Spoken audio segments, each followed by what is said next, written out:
اور جب ان سے کہا جاتا ہے کہ جو کتاب خدا نے اب نازل فرمائی ہے اس کو مانو، تو کہتے ہیں کہ جو کتاب ہم پر پہلے نازل ہو چکی ہے ہم تو اسی کو مانتے ہیں، یعنی یہ اس کے سوا اور کتاب کو نہیں مانتے، حالانکہ وہ سراسر سچی ہے، اور جو ان کی آسمانی کتاب ہے اس کی بھی تصدیق کرتی ہے۔ ان سے کہہ دو کہ اگر تم صاحب ایمان ہوتے تو خدا کے پیغمبروں کو پہلے ہی کیوں قتل کیا کرتے؟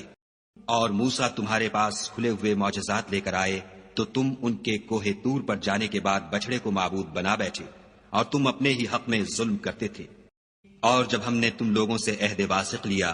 اور کوہ طور کو تم پر اٹھا کھڑا کیا اور حکم دیا کہ جو کتاب ہم نے تم کو دی ہے اس کو زور سے پکڑو، اور جو تمہیں حکم ہوتا ہے اس کو سنو، تو وہ جو تمہارے بڑے تھے کہنے لگے کہ ہم نے سن تو لیا لیکن مانتے نہیں، اور ان کے کفر کے سبب بچڑا گویا ان کے دلوں میں رچ گیا تھا۔ اے پیغمبر ان سے کہہ دو کہ اگر تم مومن ہو تو تمہارا ایمان تم کو بری بات بتاتا ہے۔